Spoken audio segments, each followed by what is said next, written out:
Hello students, this is CA Pragnesh Kanabar and this is a quick revision video on audit of public sector undertaking for final CA audit. So I will not waste time in saying hi, hello and introduction. Let us straight away come to the point.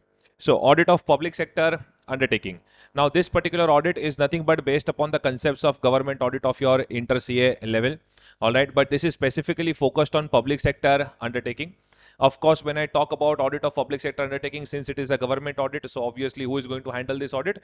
Comptroller and Auditor General of India. Who is Comptroller and Auditor General of India? Head of Indian Accounts and Audit Department. Yes, one thing, this lecture will be in 100% English, but basic English will be spoken because in the exams, I think most of you have to write it in English language. All right. So what I have done is, whatever are the points that are expected from examination point of view, I have marked it in red over here. So we will quickly focus on those points. So first is the categorization for organization of PSU. So how PSUs are organized, public sector undertakings are organized in our country. We have departmentally managed PSU, that is Indian Railway. We have government companies and we have separate corporations like LIC. All right. So departmentally managed, government companies and separate corporation. Then framework for government audit. In this particular part of the module, they have just given a definition of government company. I hope you have gone through the definition of government company as per Companies Act. But this particular point is normally ignored. So Article 148 to 151 of Constitution of India, which talks about CAG and audit of, government audit and accounts. So Article 148 talks about appointment of CAG, their salary and other procedures. That is given in detail in your inter CA government audit book. It is recommended if students want to go through that point again. Article 149 talks about rights and duties of CAG. Article 150 talks about how state government, union government, how they are supposed to maintain their accounts, prescribed by the President of India, but always on the advice of CAG. Article 151 talks about audit report of CAG. So for your MCQ, 148 appointment of CAG, appointment, salary, removal, everything over here. 149 rights and duties of CAG, 150 accounts of union and state government, and 151 article 151 is about audit report of CAG. All right, okay, we go over here. Then basic details of his appointment are given, that he has a term of 6 years or retirement age of 65 years, and he can at any time through a resignation letter addressed to the president, he can resign. All right, okay, there is one act, CAG Act 1971, which talks about the complete governing of CAG. Now they have just given a list of organizations which are normally subject to the audit of Comptroller and Auditor General of India. First is union and state government departments, obviously, so government departments, GD government departments. Then commercial enterprises, yes, all the statutory corporations, commercial enterprises. So statutory corporations, commercial enterprises, government companies. Non-commercial autonomous bodies, example like companies, not companies, bodies like ISRO. And then we have authorities and bodies which are substantially financed from union or state revenues. There is one problem. They have not given the meaning of substantially financed from union or state revenues. However, it is there in your inter CA government audit module where they were given the meaning of substantially financed. I will quickly tell you which entities are called as substantially financed from union or state revenues. If the grant amount of loan or grant is greater than equal to 25 lakhs and if more than 75% of the expenditure, all right, if more than 75% of expenditure of that particular entity is met by this particular government grant or loan, then we call it as substantially financed. Basically, these limits, I've just given you a rough limit. You can see it from your inter-CA government audit chapter, which entities are called as substantially financed, because if they want to ask a very tough MCQ, then they can put it over here. All right. So tell me, which entities are subject to the audit by Comptroller and Auditor General of India? Yes, government departments, statutory corporations, non-commercial autonomous bodies, and entities which are substantially financed by union state revenues. All right. Now, they are talking about a separate concept called as audit board. Audit board set up in commercial audit. What happens is there are so many government companies in electricity sector, yeah, in banking sector, in insurance sector. So if you talk about different sectors, there are so many government companies and PSUs over there. Now, it requires some special expertise to coordinate with the auditors of these companies. And that is why Indian Accounts and Audit Department, all right, which functions under the CAG, correct? So CAG is the head of Indian Accounts and Audit Department. So under Indian Accounts and Audit Department, these audit boards are set up. What is the duty of these audit boards? The duty of the audit boards is to conduct comprehensive audit appraisal, critical evaluation of the public sector enterprises. These audit boards, they coordinate with the auditors of such, you know, companies which are there in diverse sectors of the economy. All right. And these audit boards, they themselves also conduct comprehensive, detailed audit appraisals of these entities. All right. These audit boards will coordinate with their respective ministries, will coordinate with the management of these entities, and these audit boards, whatever appraisals they have done, critical evaluation of these entities, these audit boards will give the report to CAG, and CAG will incorporate the findings of audit boards in his final report. So the last point in this chapter is about audit report of CAG, and you will see one point over there about the findings of the audit board. All right. Now, technically how the audit report of CAG flows, correct? So Indian Accounts and Audit Department functioning under the CAG, when they have conducted audit of government entities, so they will give their audit report to the governor of the state or president of India, depending upon whether it is a state controlled entity or union government controlled entity. Now, Parliament of our country and each state legislative has a public accounts committee. This public accounts committee scrutinizes the government audit accounts and stuff. All right. So the reports are finally discussed by this public accounts committee in the respective state legislative assembly and the parliament. There is one estimates committee, which the duty of this committee, which is set up in the parliament and in the state legislative, is to form the formats, the standard operating procedures with respect to estimates, budgets and stuff. As the name suggests, is estimate committee. All right. And then we have committee on public undertakings. This committee on public undertakings functions like a public accounts committee only, but it is a specific public accounts committee to coordinate for PSUs. I repeat. So we are talking about three committees over here. Public accounts committee, yes, they look after overall government expenditure and audit, and they are the coordinators from the parliament or from each state legislative assembly. So CAG himself will not come and explain everything in the parliament or in the state legislature. So an estimates committee, with respect to estimates, budgets, how they are supposed to be presented, they may suggest some alternate policies also. So they will, they will engage themselves with estimates. And then we have committee on public undertakings, same powers like PSC, but it is specifically for public sector undertaking. All right. So these committees can be questioned in the exam. Then we have this point, that Comptroller and Auditor General of India, he is called as the friend, philosopher and guide of the committees. Why? Because CAG's working will form the basis of the presentations that committee has to make. Then committee will ask questions to various ministers based upon this CAG's working. CAG will help the committee in analyzing the data, and that is why CAG is called as the friend, philosopher and guide of the committees. Those are the points that are given over here. All right. So if I give a perspective, or even if you hear my lecture, you can write those points, and you may be given at least 50-60% of the marks based upon the lecture content that you are writing. If you go through this, then it is great. Now, this was the technical part of government audit, whatever I discussed up till now. Now let us come to the conceptual part.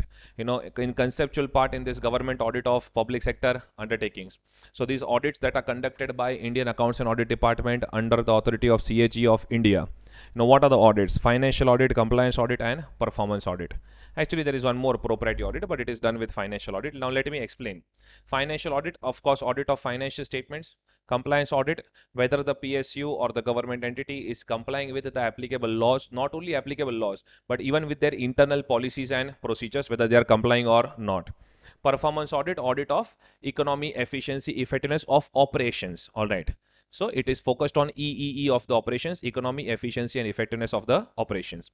Now, the one question that I am expecting over here is that what is the scope and extent of audit, of this government audit? Listen, boss, the coverage, the extent, everything is decided by CAG. But you need to write some points, right? You need to tell them that, hello, audit of PSUs is not restricted only to financial and compliance aspect.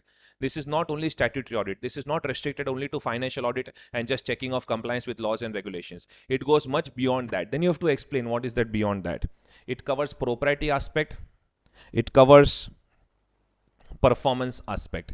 What is propriety aspect? I will just say it one time, that propriety means to check whether the decisions of the management are in the best interest or not. Say it with me. To check whether the decisions of the management are in the best interest or not. Whether their decisions are reasonable or not. Now, since this is government audit, whether it is in the public interest or not. All right. So best interest of the undertaking, all the decisions. whether they have spent their money in the same manner with the same care as they will spend their own money. All right, that is propriety aspect. Performance aspect, I'm repeating, economy, efficiency and effectiveness of performance. All right, so we are not going to restrict ourselves only to audit of finance and compliance. We will go much beyond that. That is why this audit is also called as comprehensive audit. What is comprehensive? In detailed, all aspects being covered, not only financial and compliance aspect, but even more aspects than that being covered. Yes, sir. Yes, sir. So how will you remember this answer? If they ask you about extent, scope and extent of audit, then first tell them that it is determined by CAG. Then tell them that boss, it will cover financial aspect, compliance aspect, propriety aspect, performance aspect. Come on, tell me. Give me FCPP, financial aspect, compliance aspect, performance aspect, propriety aspect. That is why it is comprehensive. Yes, sir. Yes, sir. All right. Then, yes, it will take care, government audit will take care of fiscal and managerial accountability. This is just another way of explaining propriety and performance. Fiscal, all the financial decisions taken by them. Managerial, all the operational decisions taken by them. So that is fiscal and managerial accountability. All right. Okay. Now this another question that I'm expecting, elements of PSU audit. Elements of PSU audit. So what makes PSU audit? What do you understand by element? My hands, eyes, ears, these are elements of my body, correct? So PSU audit elements mean the things that make up a PSU audit. First of all, in a PSU audit, there are three parties. Who are those three parties? The auditor, which is CAG, the responsible party, that is the management, all right, and then users of the report, mostly the government and other stakeholders, they are the users of the report. Even public at large is the user of the report. Then while conducting PSU audit, the one who is conducting PSU audit needs to take care of subject matter, criteria and subject matter information. Wait, what is subject matter? The actual data given by the management. What is criteria? It could be any standard, law, regulation. All right. So actual data that is given by the management is compared with the standard law regulation, and then whatever conclusion comes up, that is nothing but subject matter information. Whatever conclusion you come across, that is nothing but subject matter information. All right. So whenever they ask you about basic elements of PSU audit, remember first three parties.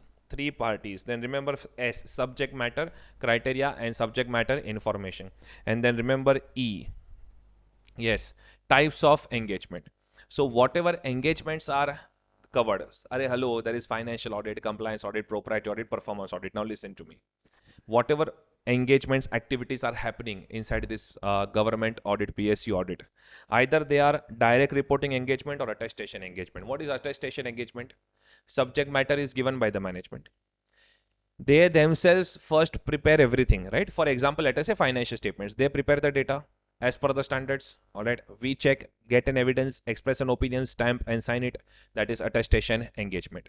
What is direct reporting engagement? See, boss, in this propriety aspect, or let us say in this performance audit aspect, whether their operations are economically done, efficiently done, effectively done, whether their decisions are in the best interest of the entity or not. No one is going to give us the analysis of that. We ourselves will see the data and we will try and understand whether these things have been complied or not. All right. So it's not like management is preparing everything and we are just checking it for the second time. This we are doing on our own. That is why it is direct reporting engagement. But yes, I want you to read the point of attestation engagement and direct reporting engagement from here properly.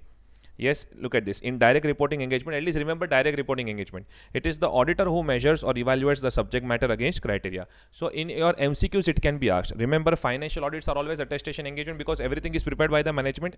We take the evidence and express an opinion on that. Whereas performance audit, compliance audit, they are generally direct reporting engagement. Don't forget this. All right. Then there is this point of principles of PSU audit. Are principles means basic fundamental things that are followed. General principles of audit, listen. General principles of any audit will remain the same. Yes, we need to ensure that we are ethical, independent, we are applying professional judgment, we are maintaining quality control, we are managing our team, we are considering our auditors risk of expressing inappropriate opinions should be low. All right. Then materiality and documentation, communication with management, those charged with governance. Hello. So these are general principles governing any audit. These are based upon standards in auditing. Don't give reference of standards. So they may ask you to give the list of general principles of PSU audit. Just remember different standards. Yes, ethics, independence, professional judgment and stuff. These things are discussed in SA 200. Quality control discussed in SA 220 SQC. Team management and skills and stuff discussed in SA 300 when you're establishing your team audit strategy. Audit risk and stuff is discussed along with 200, 315, 330 basic concepts of auditing. Materiality is your SA 320. Documentation is 230, communication is 260, 265. So just remember the SN numbers automatically will recollect the general principles. Yes. Then principles related to audit process. Arey my God, any audit process will have planning, execution and reporting. Planning, conducting and reporting. Now planning a performance audit, correct? So we will first, or planning any audit, PSU audit, we will understand what are our terms, we will conduct risk assessment, then we will design our procedures, we will perform the procedures, evaluate the evidence and prepare a report. So you can anyways write this. If they ask you these questions, consider yourself as really lucky because you can easily write this. So general principles and principles related to audit process. All right. So give only this much information. Don't write much beyond this. Sir, if you want to explain these points in 1111 point and 1111 line, yes, you can do it. Not an issue. All right, we are moving ahead now. In this, audit of government companies has been discussed, but audit of government companies is already done with company audit and everyone is a master of that. So we do not have an issue over there. However, you should be very clear about section 143 subsection 6 and section 143 subsection 7. So 143 subsection 5, 6 and 7. Subsection 5 just says that CAG has the power to appoint the auditors of government company and CAG also has the power to direct the auditors of government company. Under section 143 subsection 5, they have also written that the auditor of the government company has to give a copy of audit report to CAG. All right. But after receiving that audit report from the auditor, listen, now you think like a CAG, like CAG. All right. Let us say I am the auditor. I am the auditor. You are the CAG. I gave you the audit report. After receiving that audit report within 60 days, you need to decide, are you, do you have doubts on something? Yes. Or do you feel that something more needs to be audited over here? Then you can order a supplementary audit. That is an additional audit of financial statements. You can send some authorized persons to do that. Or let us say you have already done something and you want to comment upon that audit report, so you can comment upon that audit report also. These are the rights with CAG, and your comments or the supplementary audit report must be circulated along with the main audit report amongst the members and all the recipients of the notice of the general meeting. So in the same manner like audit report and audited financial statements are circulated, even the supplementary audit report and comments given by CAG will be circulated. Am I clear with this? Yes, it will be placed in the general meeting also for the discussion. Yes, these questions have been asked. This is one of their favorite. Be careful. Test audit under section 143 subsection 7. CAG may just at any time exercising their powers under CAG Act 1971 order a test audit, that means audit of certain selected areas, in-depth audit of certain selected areas in case of some entities. All right, and that is test audit 143 subsection 7. So yes, this particular chart very important. These particular set of sections also. Now they are explaining in detail what is financial audit, what is compliance audit, and what is propriety audit and performance audit. Let me straight away come to the points that they are explaining over here. So financial audit is audit of financial statements, not a problem. Compliance audit, I told you to check the compliance with not only the laws and regulations but with their internal policies, procedures also. Yes, so in compliance audit we have regularity aspect and propriety aspect. Regularity means formally whatever are the laws, regulations applicable, whether the PSU has complied with those laws, regulations or not. Propriety means generally there are some basic principles to be followed, whether they have followed that or not. It may not be written in any law, but generally like principle of prudence, right? Now that is a basic principle that needs to be followed. So compliance audit is concerned with regularity aspect also and the propriety aspect also. But why compliance audit is done? Of course, compliance audit will be done automatically with audit of financial statements when you check the compliance with the accounting standards and stuff. Then separately also compliance audits are done, to check the compliance with laws and regulations. Then it can be done along with performance auditing, because whatever performance, whether the PSU has done, because for that we need to compare it with the standard performance or the benchmark. So it can be done in combination with the performance auditing also. So compliance auditing is generally conducted either with audit of financial statements separately as individual audits or in combination with performance auditing. So they can put up this perspective of compliance audit. It is a part of combined audit, and so be careful with this. All right. Next, performance audit. Performance audit, I'm repeatedly telling you, audit of economy, efficiency, and effectiveness of the operations. So straight away, please come to the points that can be asked over here. Yes, they can say that how it can help you. It can help the legislature to take their decisions. It can help the taxpayers and citizens to understand that whether they are receiving value for the money or not. But the questions that are repeatedly asked and which are their favorite are separate questions on economy, efficiency, and effectiveness. Economy audit, yes. Cost optimization. Economy audit, cost optimization of the resources. Efficiency audit, input output ratio. Now how to improve input output ratio? All right, for that, what are we going to check? From where they are purchasing, how they are processing, and what is their output, correct? So they can ask you a separate question on efficiency audit. You just focus on this input output ratio improvement, correct? Then you will automatically understand. We need to talk about their purchase, we need to talk about their process, and we need to talk about their output. Effectiveness audit, that means under checking what was the intended impact, what you wanted and what has happened. So auditor will check what was the intended impact for this PSU and what is the actual impact. All right, and where there is a scope of improvement, so that these things will be included in effectiveness audit. So you can quickly read these points, but efficiency effectiveness audit exact point to point is not required in the answer, but yes, there can be separate question on efficiency audit and effectiveness audit also. I'm taking this task of going through the whole module so that you feel comfortable that there are no ghosts inside the module, correct? All right, now you can see this that they have given provisions of Companies Act repeatedly over here, but this has already been discussed with you. All right, so no further discussion required on this. Objectives of performance audit, I'm repeatedly telling you, economy, efficiency, effectiveness of the operations, of the policy, program, decision making and stuff. Now, they have given just example that performance audit, if you want to check a performance audit of the Minimum Wages Act, a social welfare legislation, then you will see what are the results of that policy and stuff. Yes, yes. But the question that I'm expecting is this: planning for performance audit. Very, very important. So when I talk about planning for performance audits, you can see this Udati. Planning. First, you need to understand things, correct? Understand the entity program. Imagine that you have been appointed as a performance auditor of an electricity company. How will you plan it? First, I need to understand that what is my scope, define the objective, what is my purpose, what is my coverage. So first 2 points for that. Then DDD, look at this: determining the audit criteria, deciding the audit approach, developing audit questionnaires. So D and A combination. Determining the criteria means what are the criteria based upon which you will judge the performance, deciding the audit approach, and developing audit questions. Yes, sir. Yes, sir. Okay. So, and then obviously lots of A's. As audit team analysis you need to do, because you will need the audit team over there preparing audit design matrix. Array, this is nothing but audit program, yaar. All right, and establishing timetable and resources means developing your timetable and intimation of the audit program to the audit entities. So giving broadly your program to the audit entity so that they are ready. So timetable and intimation point, I'm repeating now. So understanding the entity, defining the objectives and scope. A, yes, acha. These say there are lots of points: defining the objective scope, determining the audit criteria. Audit criteria means the laws, regulations, and stuff against which you are going to compare things, or the standards, benchmarks. Then audit approach, what will be your methods? Audit questionnaire, correct? So D and A combination. Then assessing your audit team skills. All right, audit design matrix. So lots of points on D and A. And then audit design matrix, nothing but audit program, like your Excel sheet only. Then T is timetable, resources, and intimation of program to the audit entities. You are finding the points over here. Now listen to me, the kind of questions that they have put up in the module also. Auditor may use the following sources for understanding the entity. Now when you're understanding the entity, from where you will understand the entity? You will go through their documents, their legislative papers, their policy documents, their trust deeds, whatever is that entity. You will do some research, you will get the past knowledge. But be ready that there can be such kind of questions. Sir, can we write on our own? Yes, of course, yes. You can write on your own, and even if you look at this chart once, that is also done. Not a problem. Next, defining the objectives and the scope of audit. So you should be very clear about what is your purpose and coverage. No separate question on that.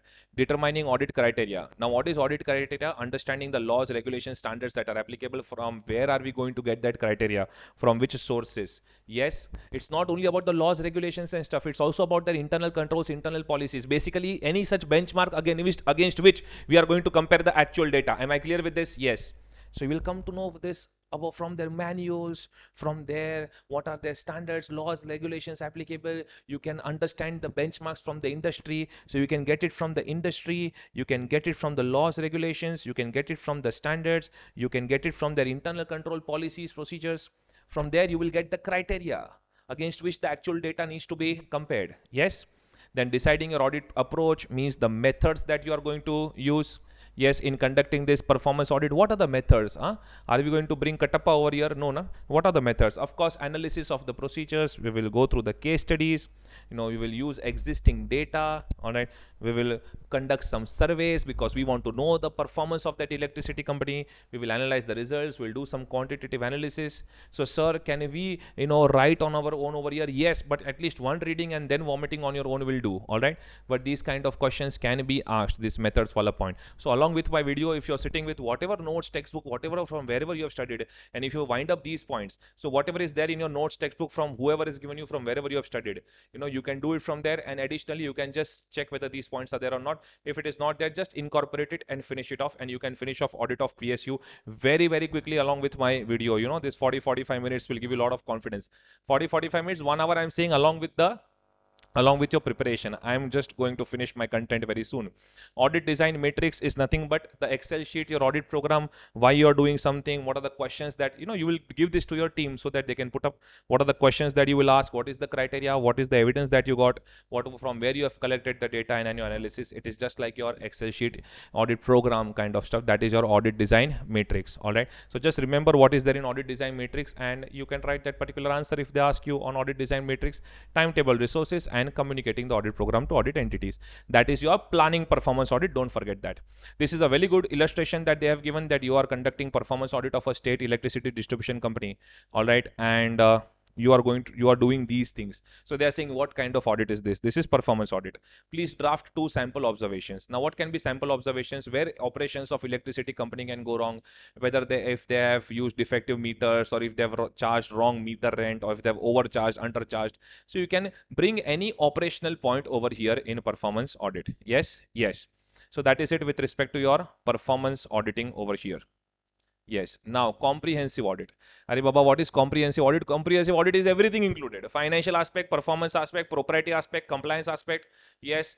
Thinking about their decisions, their controls, their costing, everything. All right. So this is one of their favorite question. What are the issues examined in comprehensive audit? All right.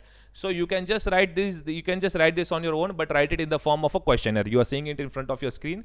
So as an auditor, what are the issues? Talk about everything: their decisions, their money, their control, their compliance aspect, their financial aspect. Talk about everything when we talk about issues examined in comprehensive audit. All right. It's an overall audit, not only financial, or not only compliance, or not only propriety, or not only performance. Everything. All right. Then you have these points on propriety audit. I told you propriety audit means the decision should be taken in the best interest of the entity. So you have these points on propriety audit over here. Yes, sir. But the main point that can be asked in the exam are the principles of propriety. So whenever the management is spending money, it should not be more than the occasion demands. Yes.